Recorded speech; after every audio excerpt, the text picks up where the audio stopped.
మా ఇంట్లో మా ఆవిడతో కంటే ఎక్కువ మీ అందరితోనే ఎక్కువసేపు నేను ప్రతిరోజు బ్యాక్ టు బ్యాక్ ఏదో ఒకటి కలుస్తూ ఉన్నా. So but happy for that because I always say your all extended family. అదే అదే వాళ్ళకి తెలుసు అది. ఓకే.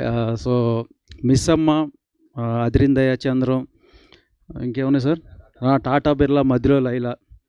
అంటే ఆ తర్వాత మళ్ళా అదే మన అందరిని అలరించిన హిట్ కాంబినేషన్ మన శివాజీ గారు, లయ గారు ఇప్పుడు మళ్ళీ మన ముందుకు రాబోతున్నారు.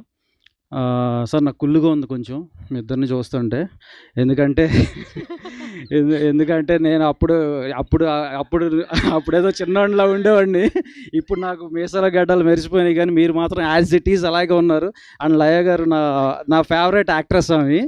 సో బట్ అదే సో కమ్బ్యాక్ అంటే నా ఫేవరెట్ యాక్ట్రెస్తో నేను అసోసియేట్ అవ్వటం నాకు చాలా హ్యాపీగా ఉంది. నాకు అలవాటు అది. Oh my god, no cutouts, ప్రాణం ఇచ్చేస్తాం మేడం కోసం కావాలంటే. Okay, anyway, Sampradayani Shuddhapusini very good family entertainer. So Sampradayani Suppini Shuddhapusini very good family thriller and entertainer as Sai said. And ETV వాళ్ళు వేరు, మేము వేరు కాదు.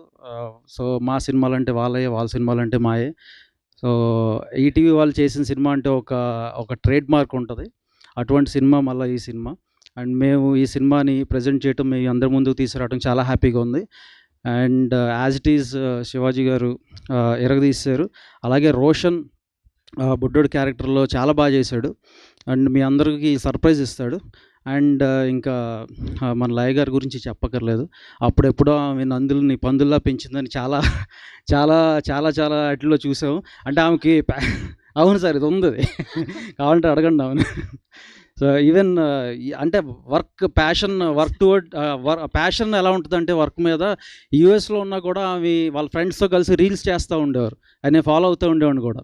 So but anyway, very happy that she's back and her second innings I'm hoping that it will become a great blockbuster for her. As it is ఈ cinema కూడా అలాగే block buster అవ్వాలని కోరుకుంటున్నాను. Thank you.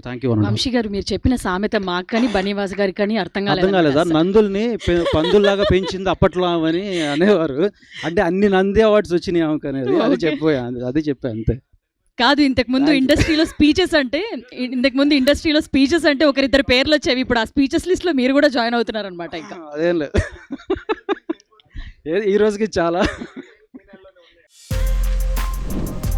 For more videos like this, subscribe Big TV channel.